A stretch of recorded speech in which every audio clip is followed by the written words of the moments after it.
I'm gonna refresh it just to see.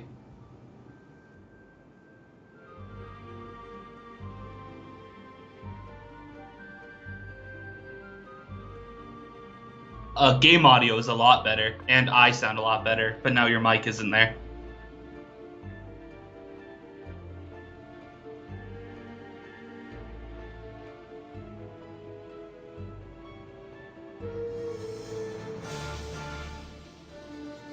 OBS, what are you doing, please?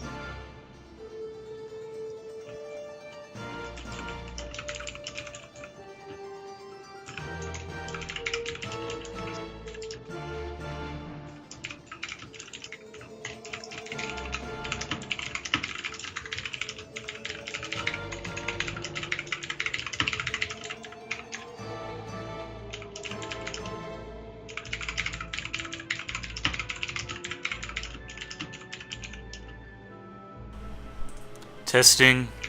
Can you hear me now? Testing once. Let's see. Testing.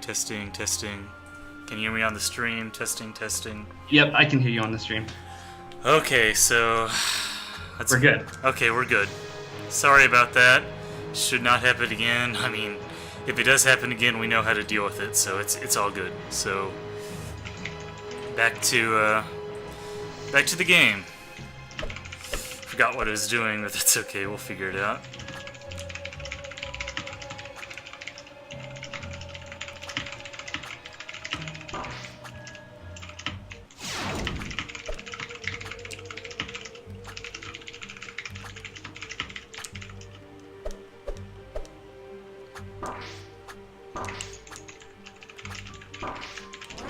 Alright, so I'm gonna need to actually figure out this screen because I can't afford to just tank the damage here.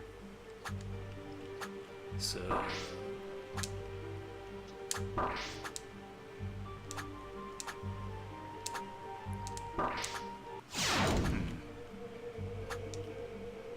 So I have absolutely no idea how to do this, and that's pretty cool.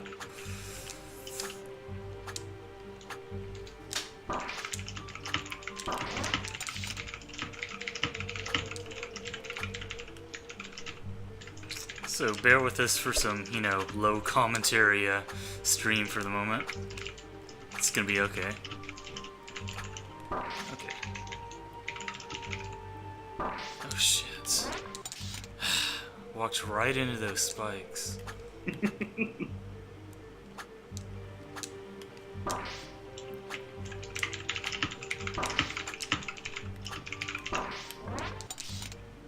So this was working. I'm not really sure what I was doing differently, but okay. Looks like I need to actually kind of wait out this cycle.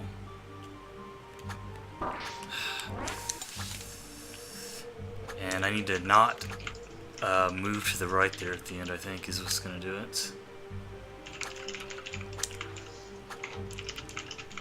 Okay. I think we're good. We've figured out this screen. Or, well, we figured out this first part of this screen anyway.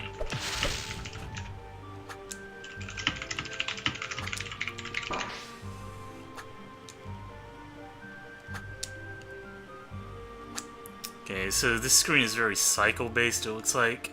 You're going to want to figure out a good, comfortable cycle and get through the screen. And, okay, we're pretty much free over here. We just need to...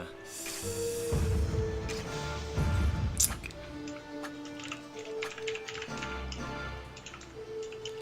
So the gimmick with these things is you can raise and lower the light sources, and that's obviously going to affect the shadows in various ways.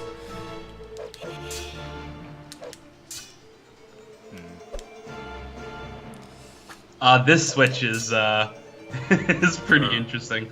Right. Also, please forgive the angry typing. Kefit's asking for more master strats. Right.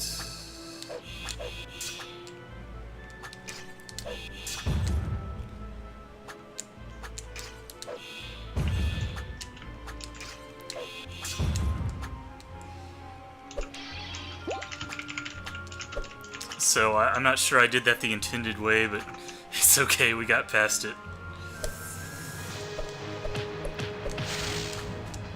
And here's a very... Oh, hey look, it's the dash thing. It does show up somewhere else. I totally forgot this shows up, actually, in here. Okay, so that's pretty much just meant to freak you out. You can make it through there with one jump, so just don't freak out and you'll be good.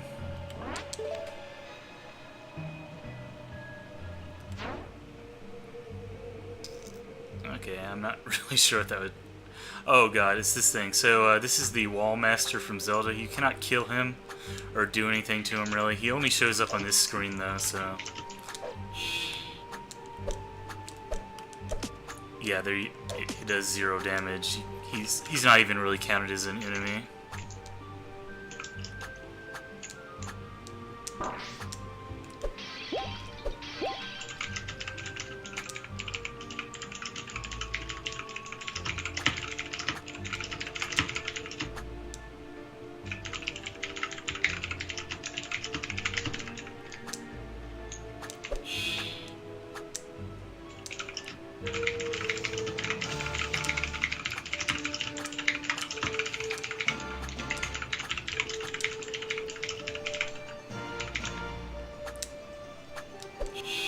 So, fun fact, earlier I was fighting the second optional boss, I broke my controller too. Oh, did you?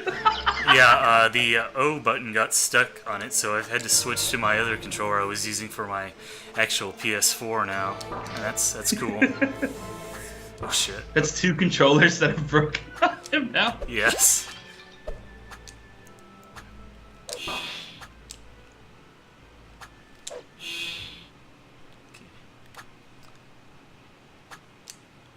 So the whole gimmick with this screen is that you're moving the flames around so you can hit both the Switch and the Shadow version of the Switch.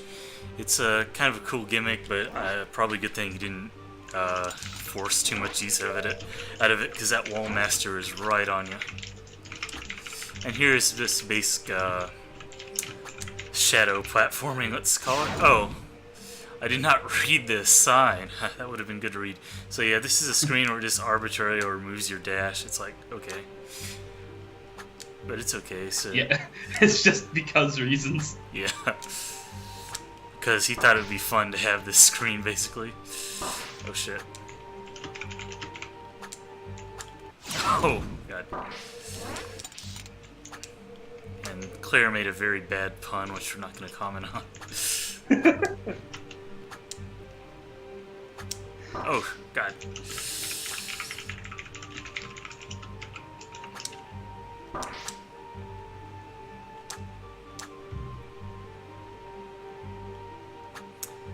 So basically the entire challenge of this area comes with keeping track of the rather strange ways the flames interact with the shadows. It's very I find this kind of very unintuitive personally. What do you think about it, Wafu? What, you mean the way the flames kind of alter the spike paths over and over again? The way the shadow mechanic actually works out in practice. I mean, my big thing about it is that it is disguised as, like, you know, being very wild and you know, hard to read. But if you look at the way the shadows actually work, that it is a completely, like, they don't differ from their trajectory at all. So the way that it works is just kind of meant to scare you for the most part, but it is, I would agree that it's kind of unintuitive just because of the way projectiles, like, fly everywhere, but... Oh shit. Thought I had dash. I did not have dash. But I kind of like the way that it is essentially just a way to give, like, spikes just a scarier look, but just be, you know, static in movement either way. Yeah, like, if the mechanic itself is confusing you too much, you can just kind of actually memorize the stage as if the shadows were their own unique sprites or whatever. Because like you said, it is static. We don't have, like, actual 3D lighting effects. That'd be a little too advanced for Game Maker, I think. Oh shit. Okay.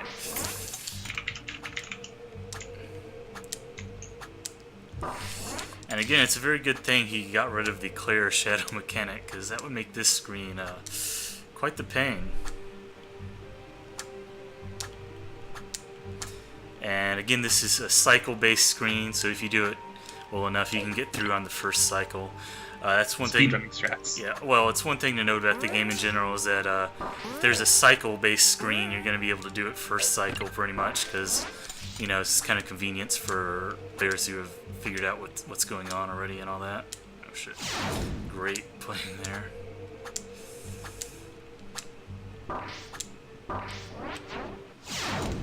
Oh, that was sadness. Yeah. In a way, I almost think I like it better without the dash because of the way kind of like you kind of have to treat the spikes as more obstacles than just dashing through them with iframes. Yeah, obviously this screen is entirely based around not actually having a dash, so it's fine for this screen.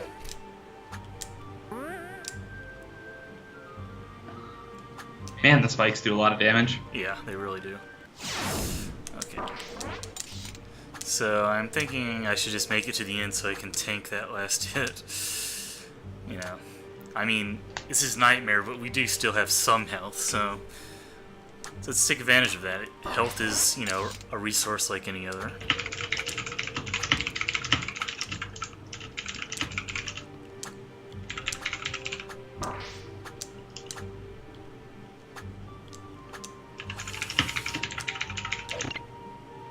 Let's wait for these.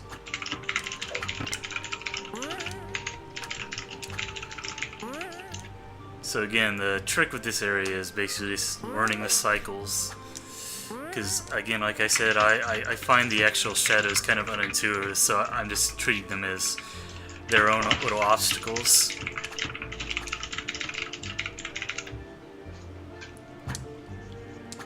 And that last bit looks scary, but you can actually go on top of that third to last spike there, so no problem. Not third to last, but third from the left. And that was a shorter gate than I remember, huh?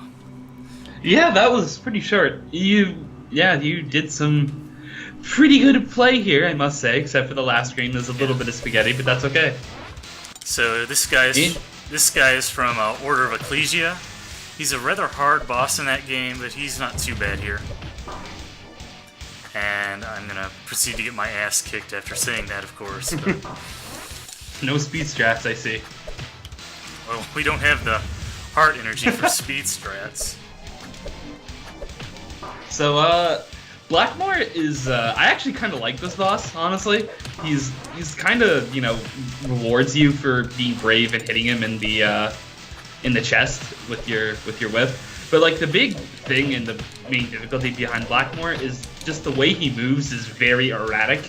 And, like, how actually safe you are to do, DPS to him is, changes basically for every, little motion he does. So I'm seeing parts of the fight I don't remember at all right now, so that's cool. I'm thinking this fight's not too bad if I don't actually try and get greedy, though. So we're gonna take it easy. Yeah, again, like Wafu said, the whole idea of this fight is risk versus return, with trying to get in close and with the hair whip, because I believe he remains weak to it the entire fight. Correct. Yes. So I think I have the fastest clear on this guy at 18 seconds for gold timing him. Right. And gold timing him is actually is like 32, I think, or something like that. So this fight in particular, if you have the heart energy to show it off, really teaches you how powerful the Holy Water Flame can be as far as like raw damage numbers. Yeah. We do not have the heart energy for anything of the sort. And there's some nice abuse going on here with Mugi showing off the fact that you only need 1 dagger's worth of hearts to do the hard special.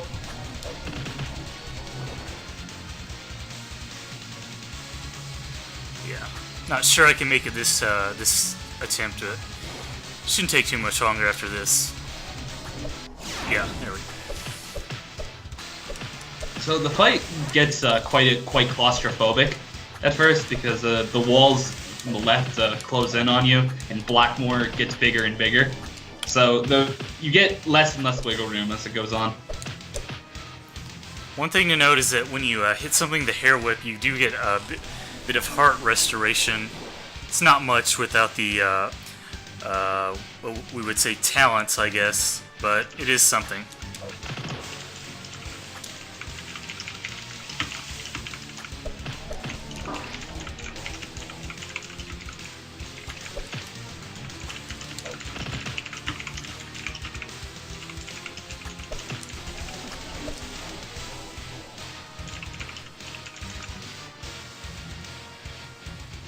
Oh, and there used to be a bug where this guy could actually go outside the screen and make the fight unwinnable, but that was fixed, fortunately.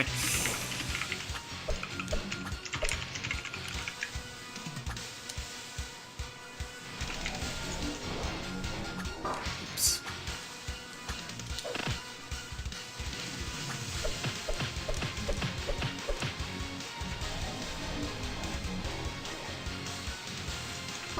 Shit.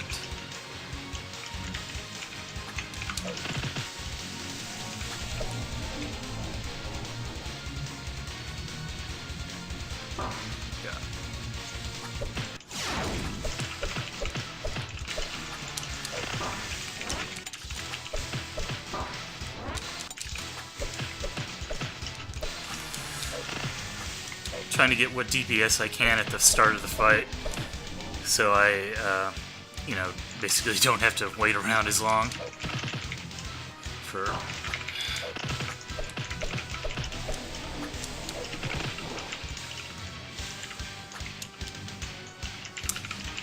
And like we said, my heart energy goes into the negatives when I use that heart special, that dagger special. You can use it as soon as you have one.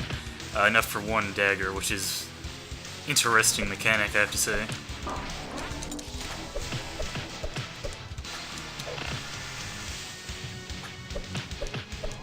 It's the more like I think about it, the more it seems intentional. It has to be. Which is that's some nice wiggle room by Zephyr. Yeah. It seems to be by far the best nightmare special as well. A shame that the Mario Gate doesn't have a nightmare special. What would that even be? Like the Fire Flower? How about triple jump? That would lead to some abuse.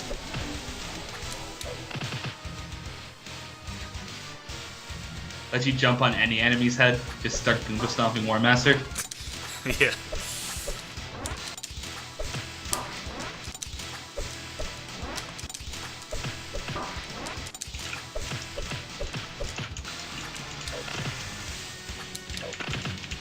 So I'm trying to make this battle not take forever, but I think in the end, the safest strategy is simply going to be to make it take forever. Yeah. It seems it's about 300 damage for a dagger special, about? Yeah. 60 per dagger.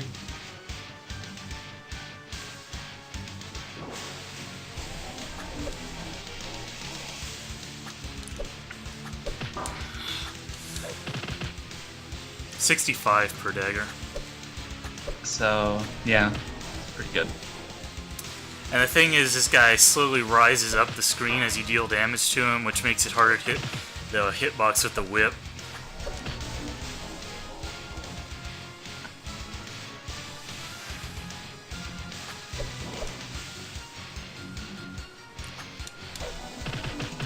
And again, normally when you're gonna play this, you're just gonna like choke him with like holy water flame, and because you're gonna have the heart energy to do so, obviously. But we have no such luck, so melee is actually kind of has to be a huge part of what you do here. Yeah, or we can just, you know, play it really safe and wait for the heart energy to refill for knives, but it takes fucking forever.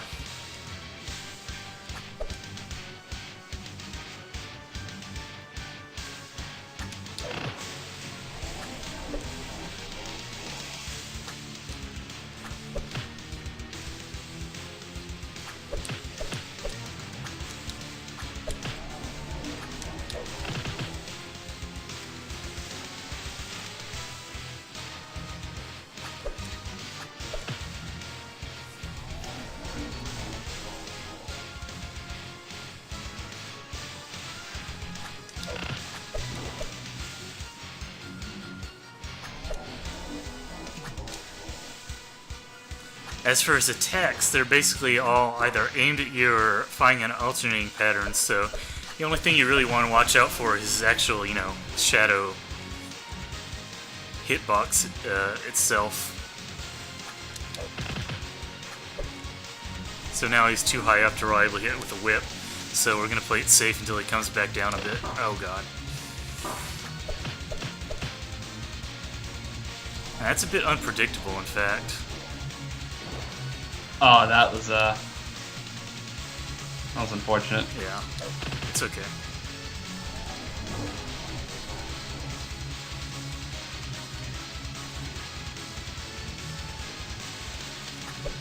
Ah.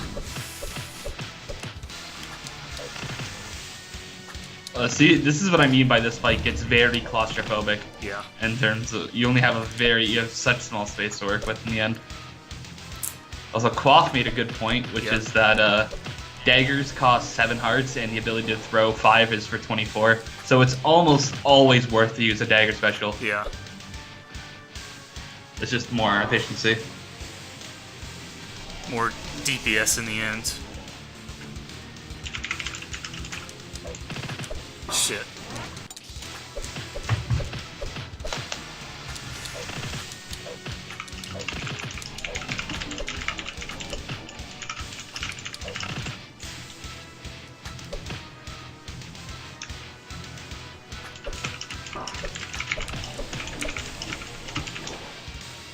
One thing you want to worry about when actually getting in for melee is that when you hit him, you bob up in the air slightly, and that will send you into his hitbox, as I've been inadvertently, let's say, demonstrating.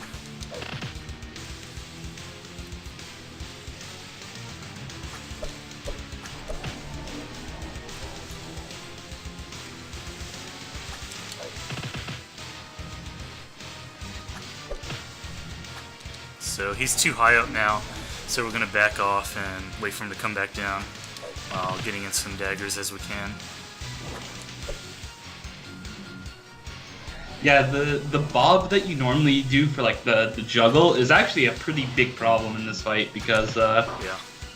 The way that like Blackmore shadow hangs over you means that his claw will frequently be above you, so it causes some pain. You are skimming it pretty well though there. Yeah. Again, a major problem with this fight on Nightmare is that you simply don't have the heart energy to hit him with Holy Waters, which is going to speed things up considerably. So at this point, I think he's actually too close to me to get in reliable hits at all, so I'm going to have to wait for my heart energy refill.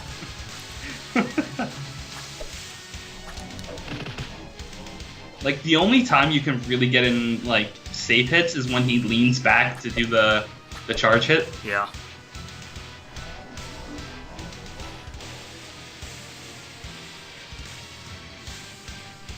Oh, those are some brave Claire whips. Yeah, let's just wait out the rest of the fight. I'm at 1 HP left, so... Well, 1 hit left, rather, so we'll see how this goes. Shit! No!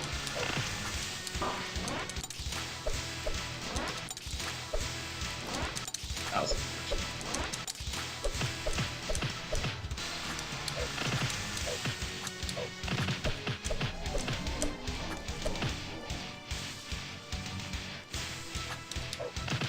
okay. Man, wanna know what would be great? The heart bracelet. Oh, yeah.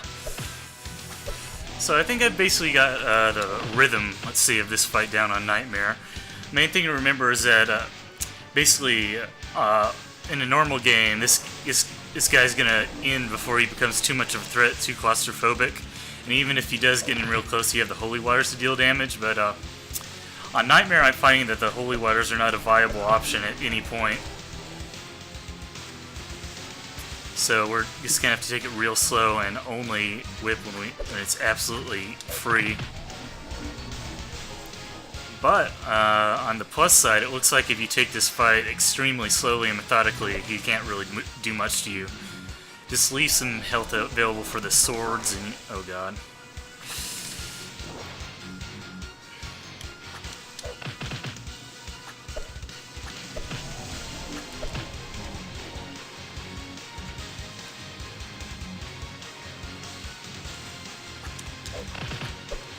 Okay, so do not hear whip right now. That would be a bad idea.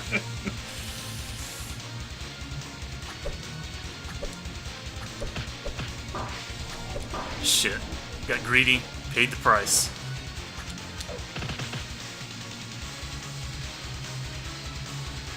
Oh, that was tragic. Shit. So this is going poorly. This was going really well.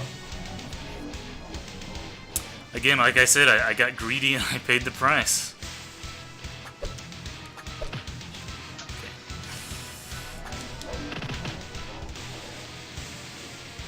Ah!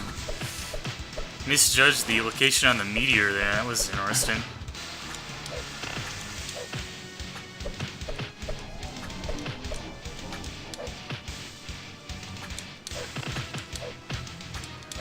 Seriously, the most melee hits I found that you can get on him at the beginning is 6. 6.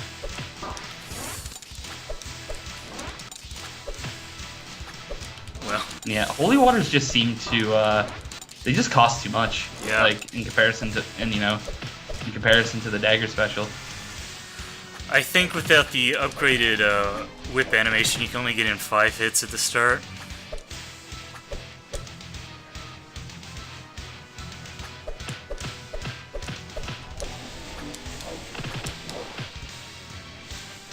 Okay, he took him down pretty far, so let's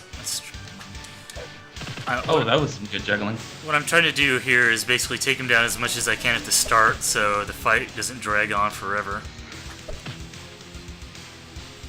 The beginning is your most opportune time, like his first 2 sections, to actually get in damage with the hair whip. And when you're going for gold times, he ends in those 2 sections.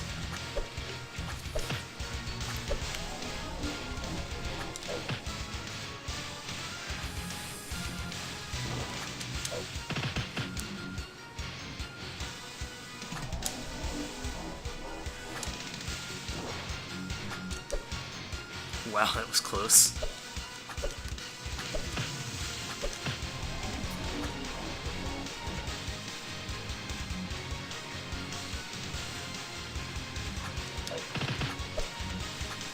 Too high up, not gonna risk it.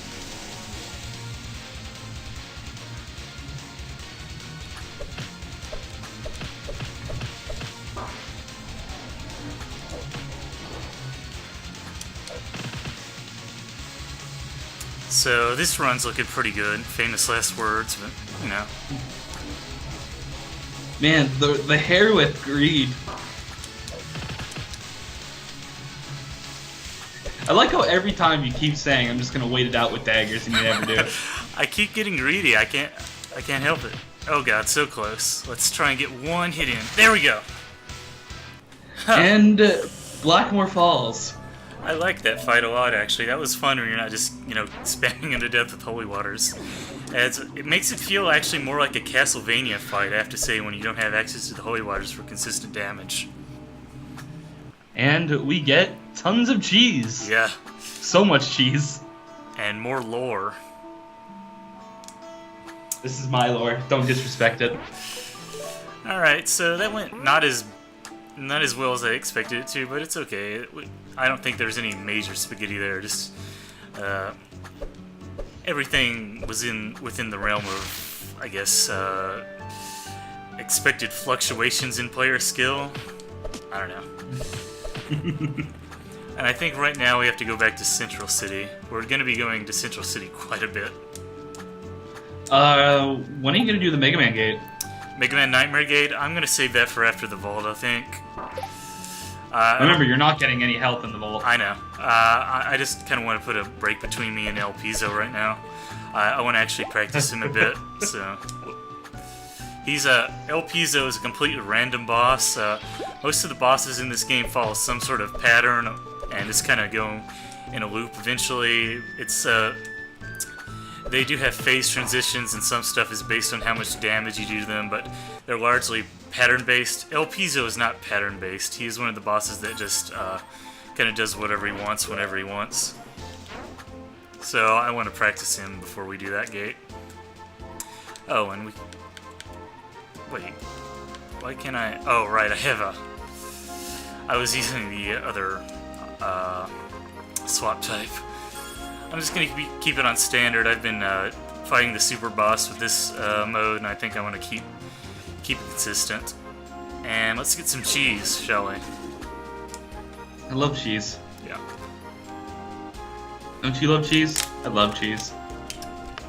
Nightmare cheese, especially. And I love this cutscene. It just says the group informed them on blah blah blah. Like, okay, we don't need to go through that again. And I'm reading the cutscene again because I don't know quite where to go next. Okay. You're going to Bubble Tower, aren't you? Yeah, we are. So now that both Jerry and Claire have offensive options, we're going to see a boss that makes use of that. Army Eye. Yeah. Army Eye. He was hard my first time, but we'll see how it goes this time.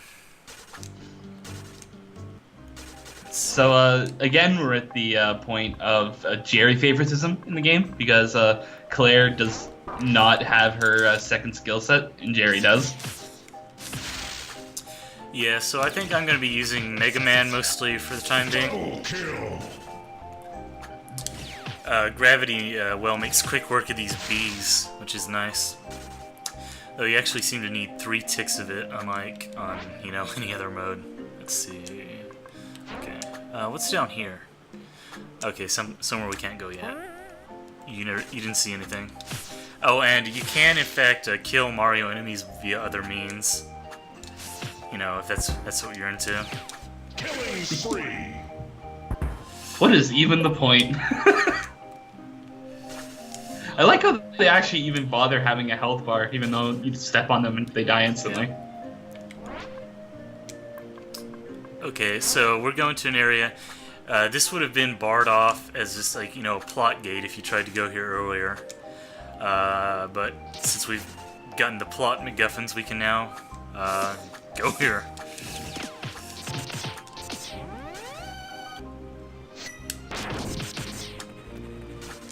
Yeah, okay. And I kind of wish there was a way to skip those on subsequent playthroughs, because it's not telling me anything I am not intimately familiar with at this point. Don't think you're supposed to be able to get that, but let's try doing it with a bomb jump just for fun. There we go. The bomb jump state carries between ability set swaps like that, as you see. Does it carry between characters? I don't remember. Let's try and see. It does. I see. Huh. So if you wanted to bomb jump with Claire for some reason, you could. There's a couple things I think that you can cheese with that. Yeah, but they're not relevant to us, for better or worse. Haha, cheese with it. Get it? Haha. So I kind of like this area. It's one of my favorite overworld, maybe my favorite overworld areas. Like I said, it has a very actual overworldy feeling to it, if that makes sense. Like, it's a big open area you really get to explore, but at the same time it's not, like pointlessly enormous or anything. And we're gonna clear out these enemies and maybe show off what those rings do, because you like rings, don't you, Wafu? I love rings. I actually find these very fun, honestly.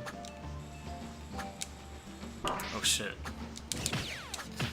Please don't get killed by the Kirby enemy. That'd be very embarrassing.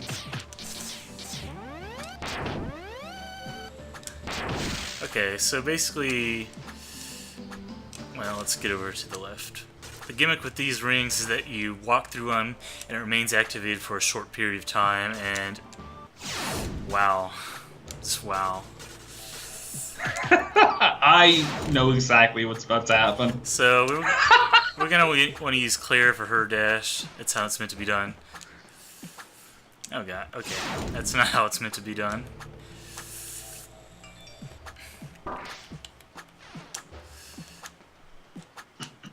Okay, so your reward for doing that is generally just skill points. because in addition to getting skill points from leveling up, you also find like 100 or something of them on the map. 100. Yeah, something like that. And I just frequently refer to snaps for the message that you get. Oh yeah. But so there's a very complicated ring thing on this screen, probably the most complicated one. It's fun to do actually, so check it out yourself because I'm not going to bother. It's actually kind of hard. Yeah, these are. I always appreciated these little mini games. They show up a few times over the course of the game. I think there's I'm not sure if they ever appear outside of this overworld section, but I don't think so, do they? They show up in one very special place. Oh, yes, you're right, yeah. So, Klonoa was selling us some stuff. None of it's really good, but we can't get it anyway, so... We're gonna work back to Central City and restore our HP. I don't think we needed to, but we're going to. Let's see, we can climb up the outside of the tower if we want to, and get some rings. I guess we're gonna get some rings. Sacred's here. Oh, hello, Sacred. We just got some nightmare cheese. I hope you're very pleased with me. Okay, so we can't go in that door right yet. Oh, and Jeremy's gonna hack the door so we can go in it. And there's a Bubble Bobble guy. The Bubble Bobble guy is actually kind of an asshole. He doesn't like you at all. And okay, so over here there was supposed to be an optional set of areas involving the mechanic here, but Zephyr never implemented it, so it's locked for eternity. This is one of my theories when I first played this, and this is where the update was going to be. Oh yeah. And these enemies are not enemies. I can't even scan them with Claire, so not Claire Chow. So these guys are just obstacles, basically. And there's the Zelda switch again. I actually forgot they showed up here. Oh god, Moogie. What? Someone just asked if this is Tsubihime. It's definitely not. It's very far from Tsubihime. We're not having wonderful times with this tower, I can assure you. Thank you, Sparky. We appreciate it. So this is kind of a tricky jump, but if you do it with Jerry's dash, it's not too bad.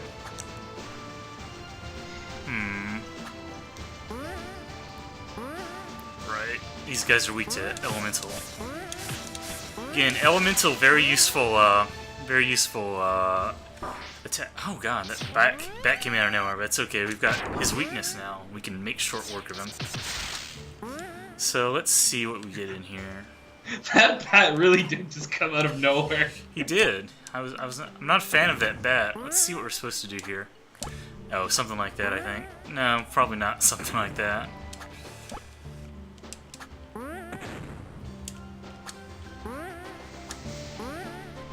I don't remember what the intended way of getting that is. Oh, well, I got it, so that's cool. That's actually kind of an elaborate bomb puzzle. I actually completely forgot what this tower involved, so it's fun rediscovering it. That's one of the things about DT3 is it's so damn long, you can't possibly keep track of every area. And that's a plus, because, you know, it keeps it interesting. You always want to know what's next. You just keep going and going. Like, when I played the game, I mostly did it in, like, what, 10-hour sessions? Apparently we're the minority in this, because both of us say that, but everyone else seems to get very, very burned out in a few hours. Well, it's a pretty demanding game, execution-wise as well. Like, I mean, I can't imagine doing any sort of speed run for this, because it would just, you know, you'd be sitting there for 10 hours playing a rather hard platformer with all sorts of mechanics. But for casual play, I found it pretty engrossing, let's say. And that bat flew away from me, which is... Oh, and we have Claire on this screen as well. Do you like how it's gender-coded? Oh, I shouldn't say that, but it's like blue and pink on one side for Claire and Jerry. I guess... Oh, and you can activate stuff with I just offended somebody. I know I did. Well, blame Zephyr for perpetuating gender roles or whatever. I'm gonna get called cis scum on Twitter. Alright, so there we go. You're not really supposed to do that, but you can do it. So let's go back over here with Claire. So basically the whole idea here is that you can only... Well, obviously, it should be pretty obvious if you play video games what I'm doing. But there's a bit of a twist on it with the stasis effect. I had a thought, Moogie. Yeah. Which is, if you think that this game had, like, typical JRPG cutscenes and, like, JRPG cutscenes, JRPG dialogue, like, something like Berseria, for example, yeah. Would this actually be, like, the longest game ever? Almost certainly. Like, if we had, let's say, 500 tail skits and a bunch of cutscenes in 3D and all that, I think we're looking at another good 50 hours or so. If it's not the longest game ever, it would be one of the longest. I figure, like, it'd probably be, given general, like, average reading speed, it had, like, a lot more text or something. Yeah. It would be, like, probably 80-ish hours long, probably, I'm thinking. Well, I mean, some people already take 90 hours to finish it just as it is, so... Yeah. I'm kind of hesitant to give any sort of actual estimate on time. I usually just say 60 to 80 hours because it varies a lot. Like, I finished it in 55 hours... But I've seen some people take up to 90, even closer to 100. And it varies a lot depending on how good you are at the mechanics and how good you are at the bosses, especially. Alright, so let's figure out what's going on here. Oh, okay. So here's a very cool application of the stasis effect.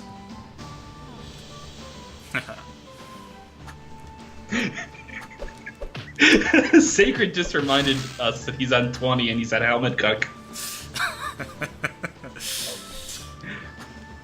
So for the Sacreds of the world, it might already be the longest game ever made. Yeah. So I'm thinking it's okay to destroy this block, but we don't want to cut that, because then we can't get high enough to get up there. I think like stuff like, I think there's a couple traps like that on the screen. Yeah. If I remember it right. You don't want to just blindly cut and activate everything you see here. You want to actually see what you need to be doing. It's a bit of, well, it's an explicit puzzle room. Oh, shut up, Chow. I know. So yeah. Oh, you actually want broke it. The enemies can activate switches too, so you want to keep that enemy alive. Fortunately, Chow is there to, kind of call us out on our ineptitude, as it were. I think you're kind of always going to screw that up once because it's obviously the way it's played, not intuitive to keep an enemy alive. Well, the way it's placed in particular is begging you to attack it. It's a very kind of mind gamey thing. Okay, come on down here, Mr. Bot. So basically, you need him to shoot that switch. Come over here. Artificial idiot. Yeah. So Claire has nothing that can reach down there. If you duck, she'll still throw daggers at the same height. So we need Mr. Bot to shoot it for us. Come on. And we made it. Yeah. Now he's stuck there for the rest of his life, turning the switch on over and over again. Yeah. When we actually get Jerry up here so he can, make use of that. Come on, shoot.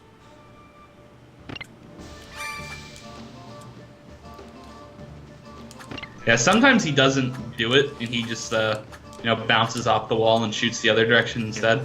Like an asshole. Yeah, he's not the most cooperative in the world. But I think that should be good.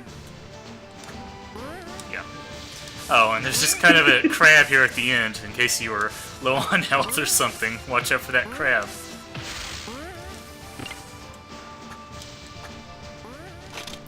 And again, this little sparkly area, you need to get both of the characters in it to unlock the door. I'm having a lot of fun with this area. Like I said, I remember the main gimmick, but I kind of forgot the actual implementation, so it's fun to see it. And Jerry can dash through both of those, but not here, so you're going to want to cancel his dash like that. It's obviously... I think your internet is not cooperating. Okay, one sec, let me Let's pause the game for a bit and see if it works. I'm getting some buffering watching you stream. Okay, hold on.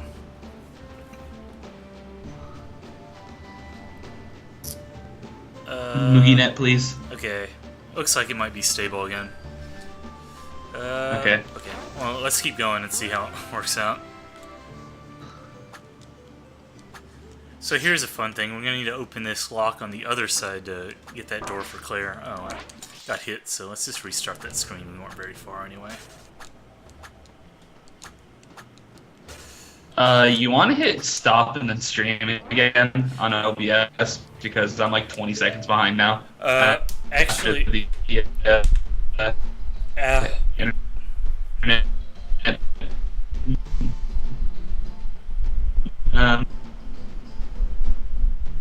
Sword. So my internet itself is having issues at the moment. We're gonna sit here and wait for that to fix itself. Sorry, like I said, this is bound to happen eventually. I have very poor internet. It can't be helped.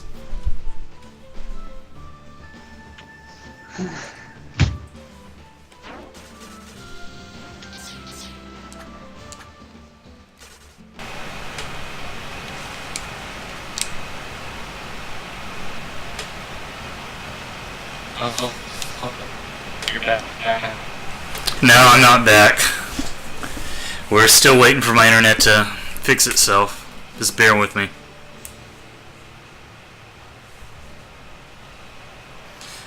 Okay, I think we might be good now. I'm gonna... Wafu, can you hear me on Skype? You're distorted, but I can. Okay, I'll keep talking. Tell me if I'm still distorted. You are still distorted. Oh god. Okay. Well, it looks relatively stable. Am I still distorted over Skype? A little bit, yeah. Well, we'll keep going and see how it works out.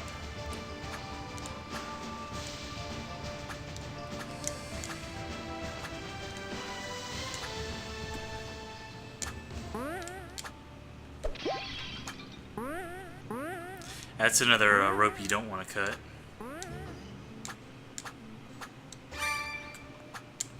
And here we're going to need to bait the enemy into firing where we want it to again, which is actually not as bad as it looks. We're like a full minute behind the stream now. Oh, really? Okay, let me restart the stream. Hold on.